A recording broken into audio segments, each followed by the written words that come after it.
Aquí comienza Red Más Noticias. Muy buenas noches y bienvenidos como siempre. Es un placer saber que nos acompañan a esta hora. Hoy empezamos las noticias con información que llega desde Estados Unidos, que se produce desde los Estados Unidos. Y es que la Corte Federal de Brooklyn declaró a Joaquín El Chapo Guzmán culpable de 10 cargos que pesaban en su contra. Aunque la sentencia se va a conocer el 25 de junio, el líder del cartel de Sinaloa podría ser condenado a cadena perpetua.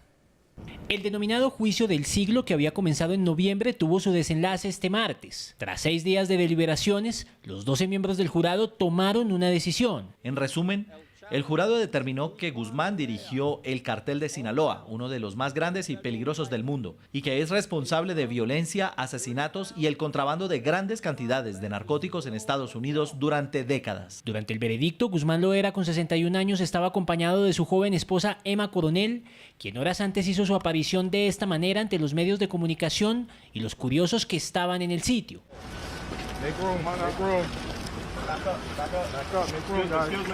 El jurado consideró que el gobierno estadounidense probó que el Chapo fue culpable de al menos 10 delitos, por lo cual podrían establecer una sentencia de cadena perpetua. La otra noticia del día tiene que ver con el caso Juliana Zamboní, porque 2 nuevos testigos declararon en el juicio en contra de Francisco y Catalina Uribe Noguera. Se trata de 2 investigadores del CTI que indagaron si fueron borradas evidencias de los teléfonos de los procesados. Uno de ellos dijo que por lo menos 43 registros que eran desconocidos fueron recuperados del teléfono de Catalina Uribe Noguera. Uno de los testigos que presentó la Fiscalía reveló que hay por lo menos 43 registros telefónicos, entre llamadas y mensajes, que fueron encontrados por la agencia de Estados Unidos ICE en el celular de Catalina Uribe Noguera. Sé que eran los teléfonos de Rafael Uribe Noguera, el de su hermano Francisco, el de la esposa de Francisco, Laura, y la hermana de Rafael Uribe, que en este momento se me va el nombre, doctor. A su turno, el investigador del CTI, Eduardo Bautista, reveló que al hacer un análisis de las llamadas emitidas por los celulares, se advirtió la existencia de evidencias al parecer desconocidas. El resultado de la actividad investigativa da cuenta de lo siguiente: se solicitó al área de requerimientos judiciales de Movistar el registro de llamadas entrantes y salientes del abonado antes mencionado del 3 al 5 de diciembre de 2016. El próximo 8 de mayo continuará el juicio con el testimonio de investigadores extranjeros que colaboraron en la investigación.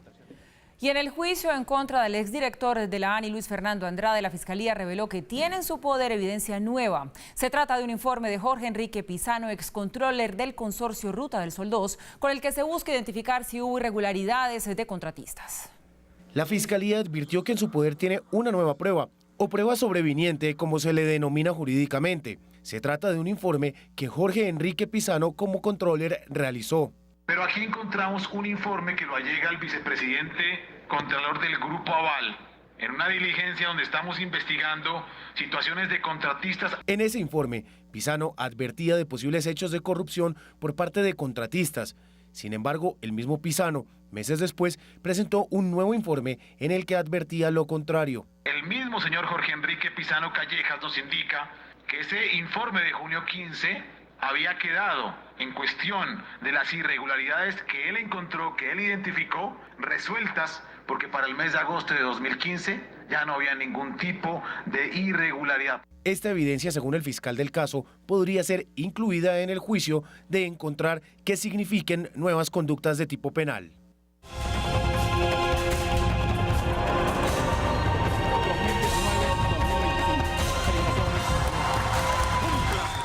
Nos metemos ahora en el tema Venezuela. El presidente interino Juan Guaidó lideró una multitudinaria marcha contra Nicolás Maduro. También anunció que el próximo 23 de febrero ingresará a la ayuda humanitaria. Cientos de personas, especialmente estudiantes, marcharon para celebrar el Día de la Juventud y exigirles a los militares venezolanos que permitan el ingreso al país de ayuda humanitaria. En Caracas y en medio de la manifestación, Juan Guaidó dio a conocer la fecha de ingreso de ayuda humanitaria al país. Anunciamos entonces que el 23 de febrero será el día para que ingrese la ayuda humanitaria en Venezuela. Entre tanto, el régimen, que también promovió una marcha en Caracas, insistió en negar el ingreso de los alimentos y medicinas con este argumento. Porque esa ayuda humanitaria viene contaminada y envenenada, es cancerígena. Así lo han mostrado distintos estudios científicos. En Colombia, el senador Gustavo Petro publicó un par de días atrás este trino en el que denunció la muerte del líder social José Arquímedes a pocos kilómetros de donde Colombia piensa enviar lo que consideró como ayuda envenenada para un país extranjero. Y en Cúcuta, cientos de venezolanos se reunieron en el centro de la ciudad para exigirle a Maduro que permita la entrada de las ayudas humanitarias. El Parque Santander en pleno centro de Cúcuta fue el epicentro de la concentración de venezolanos hoy. Con un minuto de silencio recordaron a todos los caídos en la lucha por recuperar su país. Por pensar diferente, por salir con una pancarta, los matan. Estamos aquí también por ellos. Los venezolanos en la zona de frontera nuevamente pidieron que las ayudas humanitarias puedan llegar a su territorio. Tenemos que ir a la lucha hasta lograr la libertad de nuestro país, porque si no es hoy, si no es ahorita, no va a poder nunca. Estamos pidiendo libertad y la ayuda humanitaria que tanto la necesitamos en nuestro país. Los manifestantes afirmaron que la gente se está muriendo por la crisis. Lo único que le pedimos, por favor, es la usurpación también. Por favor, que nos ayuden a pasar las medicinas. Están muriendo, los hospitales no tienen nada, por favor. Él tiene comida en su casa, todos ellos tienen comida en su casa. Los venezolanos en la zona de frontera están a la espera de los mandatos del presidente interino Juan Guaidó, anunciados para este 23 de febrero. El presidente Duque será recibido mañana por el mandatario estadounidense Donald Trump y frente a esa situación la bancada alternativa y de oposición envió una carta a Duque para que evite una confrontación con Venezuela.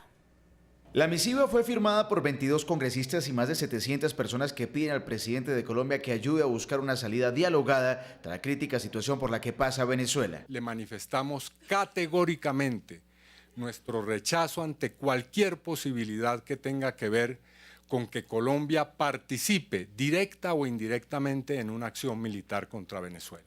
Plantearon que Colombia debe acercarse a México y Uruguay para abrir un diálogo en la región. Más aún, la política exterior de Colombia debería dirigirse a soluciones civilizadas en relación con la crisis de Venezuela. La oposición en Colombia reconoció la crisis social, política y económica en Venezuela e incluso se mostró a favor de una salida democrática. Por una salida dialogada que tome en cuenta factores como, por ejemplo, una salida a la crisis económica que tiene Venezuela, una salida democrática con mecanismos que pueden incluir la convocatoria de elecciones, tanto de la Asamblea Nacional como también elecciones presidenciales. Miembros de la Comisión Segunda del Senado ya anunciaron que convocarán a un debate de control político al canciller Carlos Holmes Trujillo para conocer de primera mano cuál será la política internacional desde Colombia por la crisis en Venezuela. Las cesantías son un ahorro para cosas que sí valen la pena. Afíliate con ellas al FNA y conviértelas en vivienda propia accediendo a nuestros créditos y beneficios. Más información en www.fna.gov.co. Volvemos al país. El gobierno reconoció que los recortes a subsidios que contempla el Plan Nacional de Desarrollo se deben al hueco fiscal que no logró cubrir la reforma tributaria. Congresistas de la bancada del partido de gobierno, quienes se reunieron con el presidente, aseguraron que uno de los puntos que se estudiará a más detalle será el posible desmonte del subsidio de gas y de electricidad para el estrato 3 y que el gobierno reconoce se debe al déficit fiscal que no se cubrió con la ley de financiamiento. Básicamente el gobierno plantea que no se llenaron las expectativas de financiación en la ley de financiamiento y que en este momento básicamente está la decisión sobre aumentar cobertura en la prestación del servicio de energía o mantener los subsidios en el estrato 3. Sobre el artículo del plan de desarrollo que incluye la reducción de porcentajes de subsidio para estratos 1 y 2, la bancada del Centro Democrático hará una evaluación el próximo lunes en una reunión que tendrá con la directora del Departamento Nacional de Planeación. Yo creo que los subsidios para los estratos 1 y 2 están cumpliendo. Yo creo que lo que hay que es depurar el tema de las trampas, de tanta gente que se mete a recibir subsidios que no se los merece. Yo creo que tenemos que enfocarnos más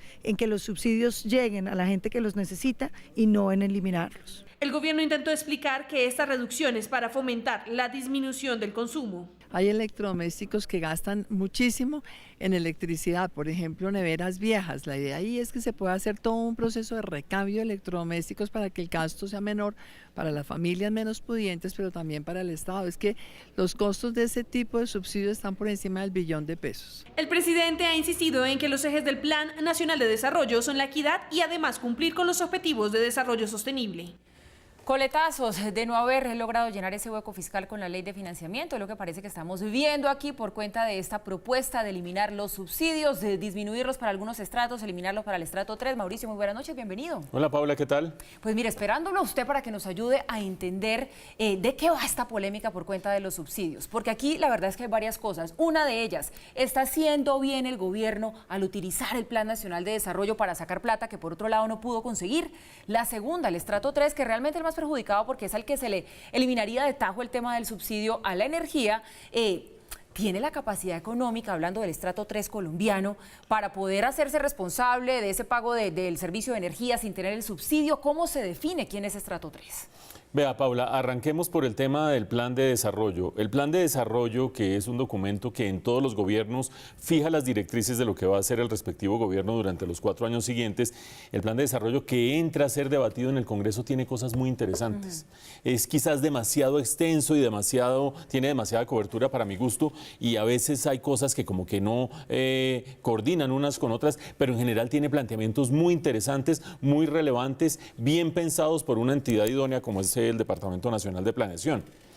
Es una lástima que el plan de desarrollo no haya sido discutido hasta el momento por esas cosas buenas, sino por un par de cosas que francamente son como unos metidos allí dentro del plan de desarrollo. La primera de ellas, en la semana pasada, ese parrafito de la introducción que es francamente absurdo desde mi punto de vista, que dice que en este siglo el país ha avanzado muchísimo gracias a que el expresidente Álvaro Uribe logró llevar al país por fuera de la ilegalidad, por fuera de la corrupción y finalmente logrando hacer control del territorio.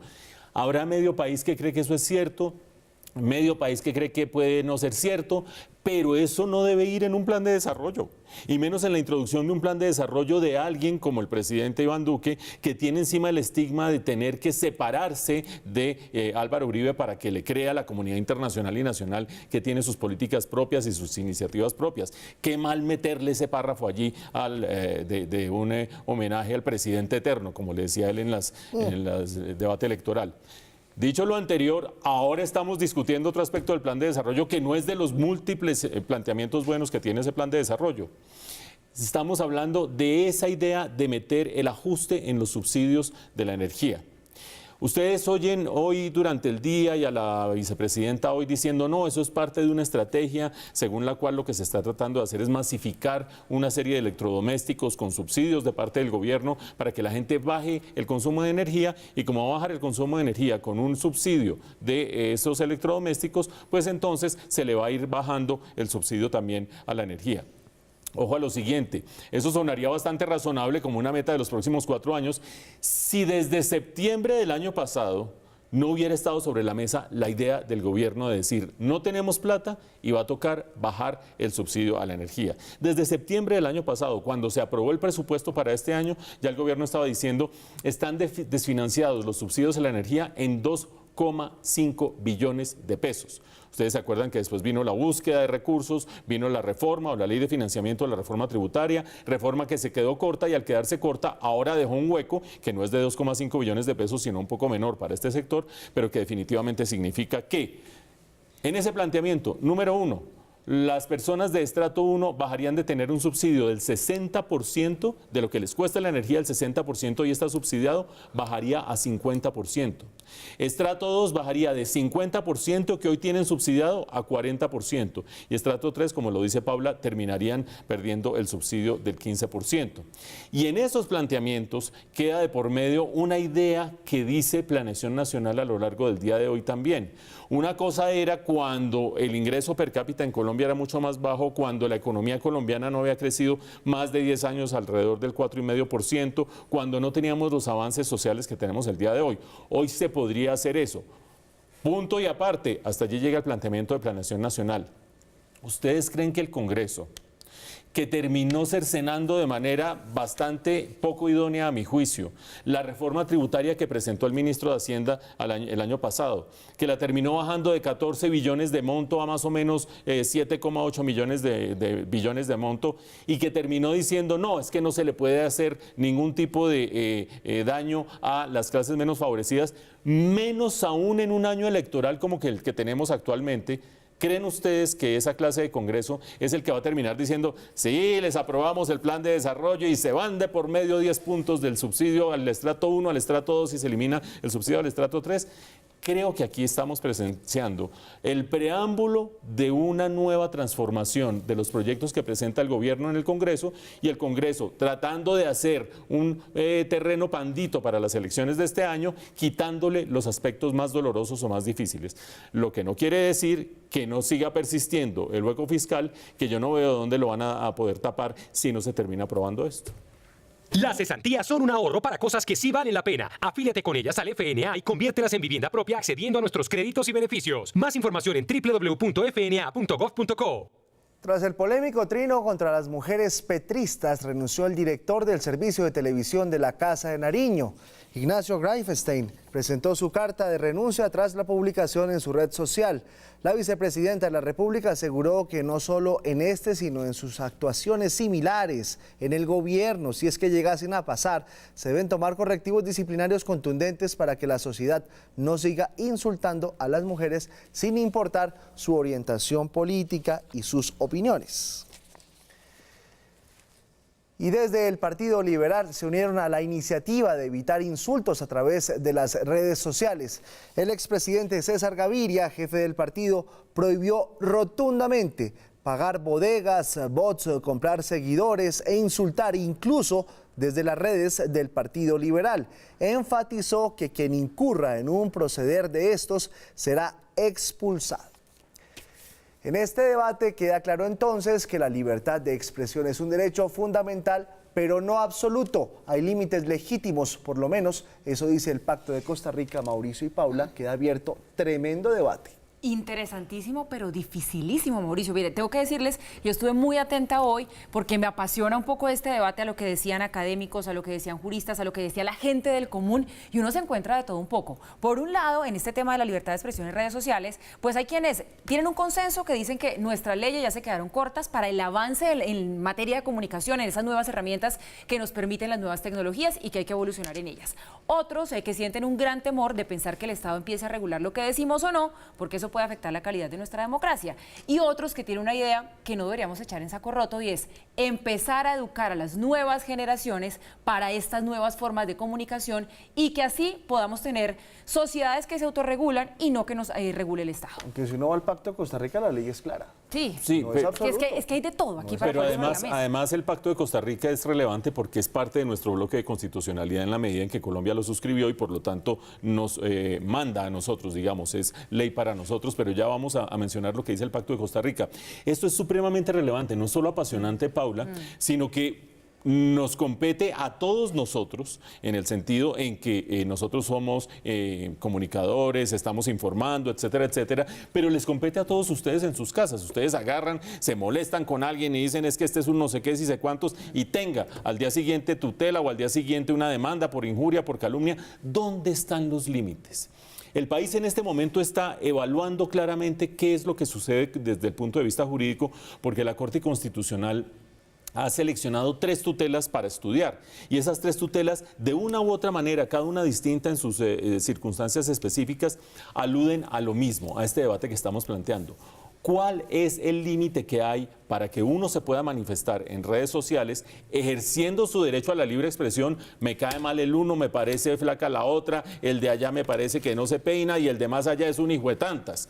Lo que uno podría decir libertad de expresión versus la una, la otra, el otro y el otro que dicen, hey, un momentico, usted me está injuriando, usted me está calumniando, demuéstreme lo que usted está diciendo, que yo promuevo actividades guerrilleras, como ha sucedido en los últimos días de manera absolutamente insólita. ¿Dónde está el límite entre una cosa y otra, entre la libertad de expresión y lo que uno podría desde el otro lado ejercer o argumentar como el ejercicio de sus propios derechos? Lo decía Giovanni, Pacto de Costa Rica, pacto suscrito por diversos países, entre ellos Colombia, y por lo tanto parte de nuestro bloque de constitucionalidad, dice la libertad de expresión es un derecho fundamental. Y como derecho fundamental ustedes lo pueden comparar con cualquier otro derecho fundamental que son los esenciales del ser humano, pero no por ser fundamental es un derecho absoluto, es un derecho relativo a otros derechos. Es decir, llega hasta donde empiezan a funcionar otros derechos de los demás. El derecho al buen nombre, el derecho a la dignidad, el derecho a no ser calumniado o a no ser de alguna manera vituperado y el derecho a que no se falte a la verdad cuando se refieren a uno. Eso hace que este tema sea supremamente complejo porque uno no puede sacar, creo yo, por decreto, se decreta que a partir de la fecha no sé qué, ¿dónde está el límite entre un derecho y el otro? Depende muchísimo de las circunstancias. Y al depender de las circunstancias, me parece que es muy bueno que la Corte Constitucional haya escogido esas 3 tutelas, porque si bien no va a terminar dictando jurisprudencia, no va a haber un decálogo, esto para el caso 1, esto para el caso 2, esto para el caso 3, sí va a fijar unos criterios muy claros, en que todos vamos a tener que recordar claramente que los derechos de los demás, y en concreto derechos al buen nombre, a la dignidad y a los que la Corte termine diciendo cuando decida sobre estas tutelas, no pueden ser vulnerados porque a mí se me dio la gana decir lo que pienso de fulanito, menganito, y mucho menos se va a poder difamar como se ha difamado de muchos periodistas en Colombia cuando se les dice es que usted es un patrocinador de la guerrilla, es que usted promueve la lucha de clases, es que usted hace no que sé qué y si sé cuánto. Y el periodista, después de haber estado 72, 96 o 6 meses sujeto a ese escarnio, le termina reclamando a la otra persona y el otro dice, ay sí, me rectifico y entonces no tengo pruebas de nada. Y ya ha tenido 6 meses de por medio cualquier persona de un escarnio público. Por lo tanto, esperemos que la Corte termine haciendo una evaluación sesuda, que termine fijando unos criterios relativamente claros, que no se conviertan en mordaza para la libertad de expresión, pero que sí nos ayuden, Giovanni y Paula, a ejercer algo muy importante. Mientras más derechos tiene uno, más obligaciones y responsabilidades tiene. Y eso hace que uno tenga que ser mucho más consciente de dónde están los derechos de los demás. ¿Sabe qué me preocupa? La letra menuda. Por ejemplo, yo puedo decir, Pepito Pérez es un ampón. O puedo decir mejor, creo que Pepito Pérez es un ampón. Ay, ¿qué pasa? Sí, el pienso y el creo se vuelven yo pienso que ahí es mi opinión. Se vuelve en licencia de corso, pero por lo menos quien lee el mensaje ya sabe que este no tiene certeza absoluta. Es que cuando la gente sale y dice, esta es una guerrillera encubierta, y le piden pruebas y dice, ay, perdón, yo rectifico y no sé qué, y si sé cuánto. ¿Ya para qué? ¿Ya le hizo el daño? Miren, la letra menuda preocupa y preocupa también el tema de la conciencia de la que usted habla, Mauricio. Yo no sé si eso es una utopía. Debería ser, pero en la realidad vamos a ver qué tanto se puede lograr. Pero usted dijo una cosa muy importante, la educación de las nuevas generaciones. Eso es clave, debería ser un tema en las escuelas hoy. Sí. Es verdad. Bien, y se realizó hoy en Bogotá un nuevo foro de socialización del proyecto de ley de modernización del sector TIC. La ministra de las TIC, Silvia Constaín, reiteró que los ganadores con esta ley son los 20 millones de colombianos que tendrán la oportunidad de acceder a Internet y las regiones que podrán desarrollarse mucho más. La ministra de las TIC, Silvia Constaín, dice que una mayor conectividad no da espera y que es necesario que el proyecto de ley de modernización sea aprobado.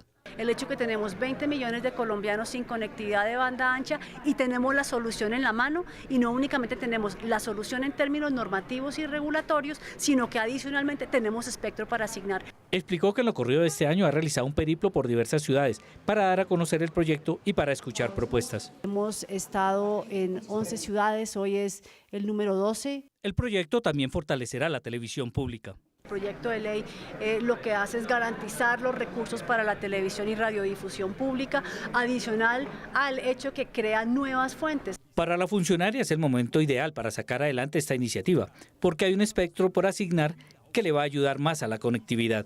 Espectro que es muy importante, espectro que puede ser transformacional para el país. El secretario del Senado dijo que este proyecto logra la equidad, un tema que le interesa al Congreso, donde están los representantes de todos los colombianos. Hemos acogido con entusiasmo la posibilidad de vincularnos al apoyo de esta tarea de socializar y democratizar los contenidos legislativos antes de que se aprueben. La ministra dice que una tarea que se ha propuesto es reducir la brecha digital para ayudar a mejorar la calidad de vida de los colombianos.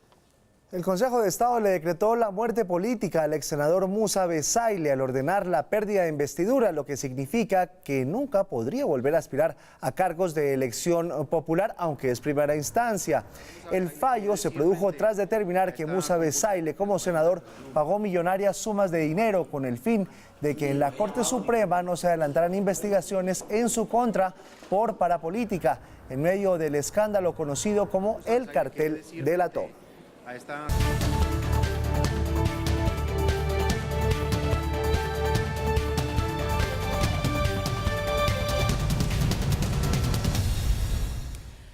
En nuestra emisión de anoche les contamos la historia de cómo un cadáver se perdió de la morgue de Medicina Legal en Medellín, cómo les llevaron a sus familiares unas cenizas falsas y cómo una forense fue acusada sin pruebas, pero eso no es todo. Así es, un documento podría ser la clave para confirmar que detrás de la pérdida del cuerpo de Gildardo Ochoa y la condena disciplinaria a la antropóloga, pudo haber un pacto de silencio y complicidad de funcionarios de Medicina Legal para ocultar lo que pasó. Exclusivo Redman Noticias. Este documento es el complemento al informe pericial de necropsia del cadáver que fue remitido desde Santa Bárbara. Lo firma, tal como aparece en esta imagen, la doctora Karen Cristina Arango, médico forense de Medicina Legal en Medellín, quien emite una opinión sobre la muerte de Gildardo Ochoa luego de examinar las 44 fotos que le tomaron a los restos y citar algunos informes que le llegaron. Todo lo anterior constituyen elementos que en conjunto son útiles para establecer la identidad del cadáver, con una alta probabilidad como Gildardo Ochoa Arenas. Pese a que asegura que hay alta probabilidad, pero no la certeza, la doctora Franco firmó un controvertido certificado de defunción para formalizar la muerte de Gildardo Ochoa. Este es el documento en mención en el que la profesional asegura contundentemente que los restos sí son del abuelo. Expertos consultados por Redman Noticias aseguran que la forense no podía firmar ese certificado de defunción porque al no tener carta dental, ni huellas dactilares, ni reconocimiento facial, para afirmar tajantemente que esos restos eran de Gildardo, solo le quedaba un camino. Tendría que hacerse una prueba genética o ADN mitocondrial con los huesos.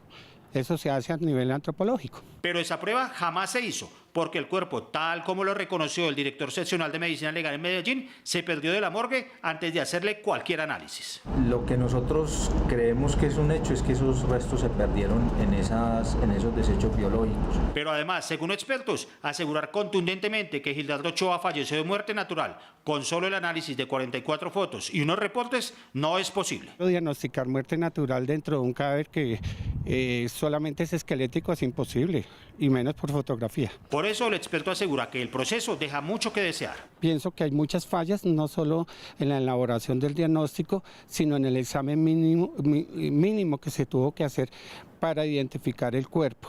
Creo que no se cumplieron los protocolos. Carolina Aguilar, la antropóloga que terminó investigada, asegura que desde que vio el certificado de defunción supo que había algo raro. Para mí era un afán de ocultar a la sociedad y a la misma familia que que algo había pasado con ese cadáver.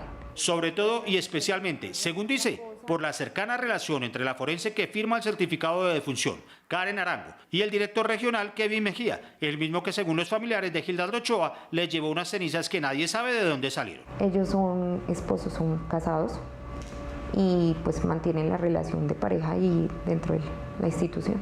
Lo que nadie se explica es cómo se expide un certificado de defunción de un cuerpo que se perdió y que jamás fue plenamente identificado, pues solo había un esqueleto, sin dientes, sin huellas dactilares, sin prueba de ADN y al que apenas se le realizó una revisión de fotos y un par de informes. El servidor público que profiere dictamen manifiestamente contrario a la ley sería un prevaricato por acción, en tanto que se contrariaron de forma manifiesta las reglas de la ciencia. Pero hay otras cosas que no cuadran. Luego de que Carolina Aguilar declarara que no pudo obtener el video de las cámaras de seguridad del día en que entró el cuerpo de Gildardo Ochoa a la morgue, el propio juez disciplinario exigió una explicación y luego, durante el proceso, les informó a los interesados que nadie dio razón de por qué se borró justamente la grabación que pedían los propios investigados. Refiere la empresa que hizo el estudio que solamente contenía imágenes del 31 de julio de 2014 a las 17:35 hasta el 19 de agosto a las 12:25.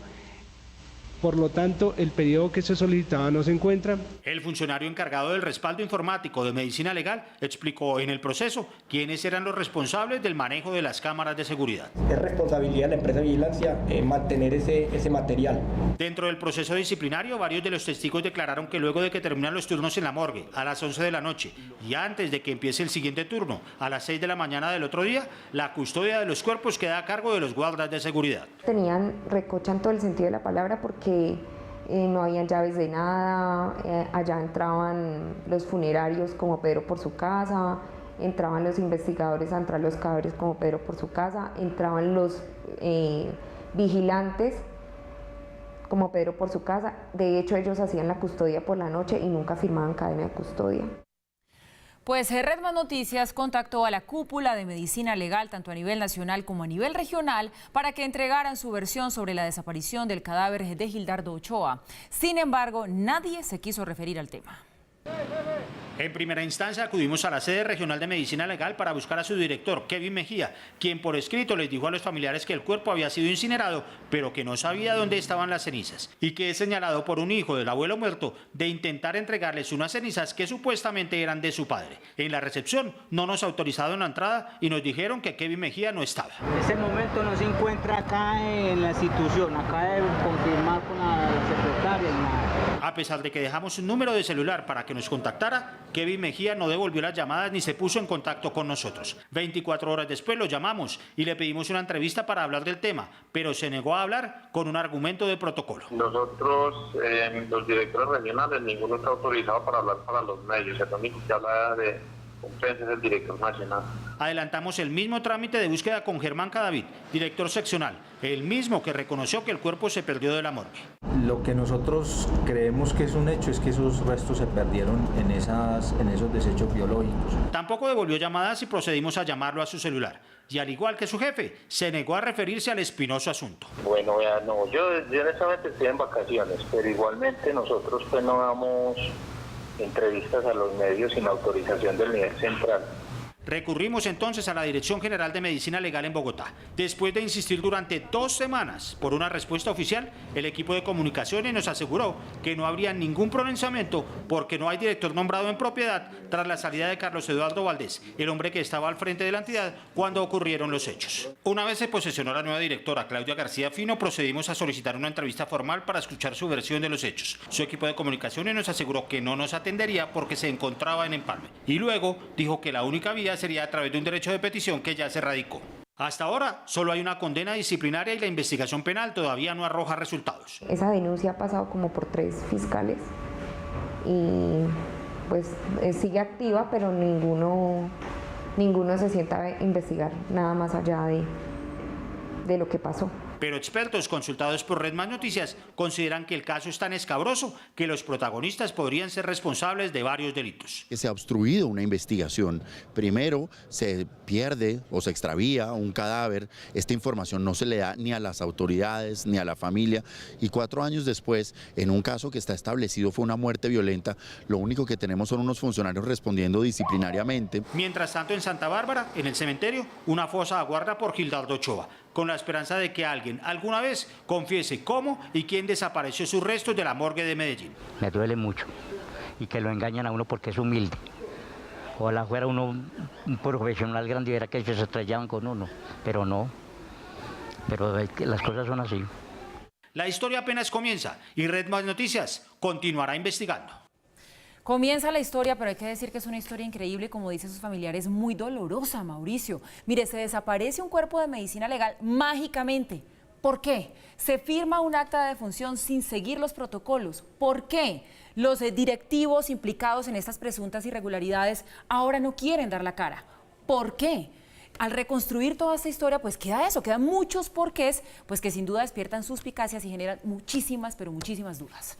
Paula, en esta historia que hemos desarrollado el día de ayer y el día de hoy, hay unas cuantas tragedias personales y hay una potencial tragedia institucional. Las tragedias personales, por supuesto, ustedes ven los familiares de la persona que terminó siendo cuyo cadáver falleció y finalmente cuyo cadáver terminó desapareciendo, son personas que siendo humildes, siendo sus familiares, han sido objeto de engaños, han sido objeto de manipulaciones, han sido objeto de acuerdos, por supuesto también, lo dijimos el día de ayer, pero que finalmente nadie les responde por los restos de su familiar fallecido. Una tragedia personal allí. Otra tragedia personal, la de la forense Aguilar. Ustedes lo veían, la antropóloga forense, quien era la encargada en su momento de haber hecho el ejercicio forense sobre ese cadáver y que cuando fue a tratar de hacerlo ya se había desaparecido y después finalmente le pidieron a ella misma que hiciera un acta de defunción y ella dijo, pero ¿cómo si yo ni siquiera he visto el cadáver? Momento en el cual lo terminó haciendo la familiar del directivo de Medicina Legal en Medellín y a esta forense Aguilar le terminan poniendo una sanción situación que le implica 4 años por fuera de su ejercicio profesional, le significa una ruptura familiar, etcétera, etcétera, etcétera. No voy a repetir todo lo que dijimos el día de ayer.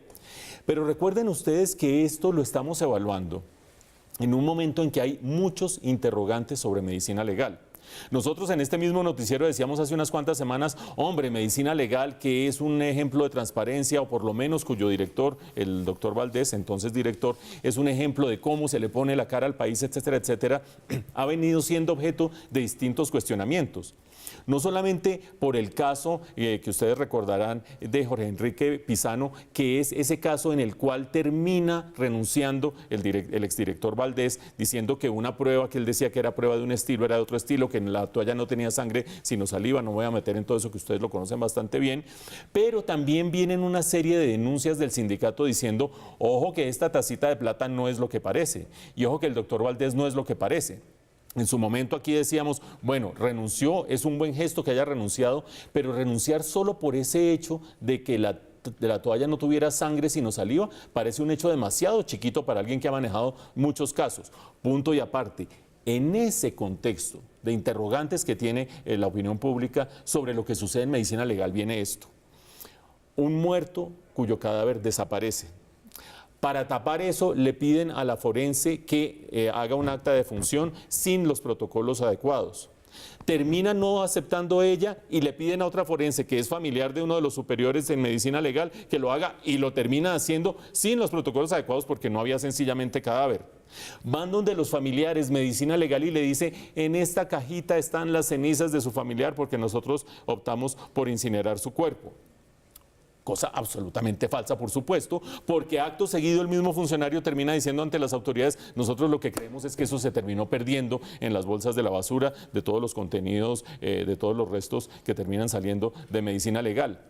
Pero fuera de eso, terminan tratando de engañar a Procuraduría, lo decíamos el día de ayer, cuando la forense Aguilar termina en un proceso disciplinario ante Procuraduría, Procuraduría dice, nosotros no vamos a tomar su caso porque ya de medicina legal nos mandaron este papelito que dice que a usted la absolvieron, y va uno a mirar el papelito y el papelito no tiene ni los sellos ni las firmas que debería tener. Por lo tanto, alguien de medicina legal mandó un papel que no es legal y que no tiene el sustento legal del caso para tratar de que la Procuraduría no investigara qué era lo que estaba pasando allí.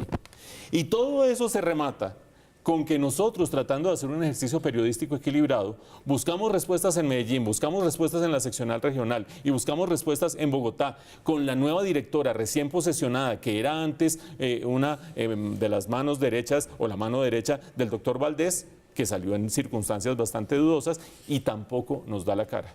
Como dice Mario, seguiremos informando.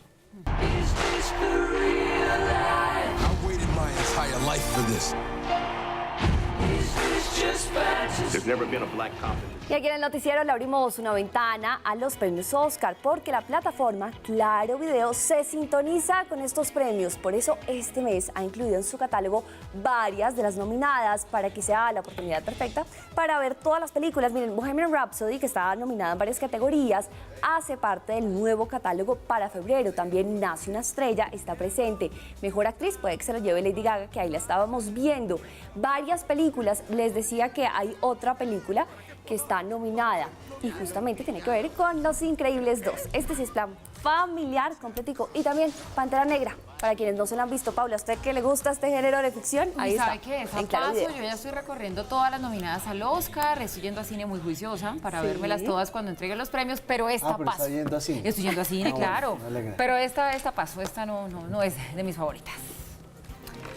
Bien, y así, hablando de cine, llegamos al final de esta emisión. Recuerden, mañana desde las 6 de la mañana toda la información y las noticias con Darío Arismendi, Juan Lozano y todo el equipo periodístico que hace parte de esta alianza informativa de Caracol Radio y Ritmo Noticias. Lo mejor de la radio y lo mejor de la televisión. Gracias por su compañía, que descansen y nos vemos mañana.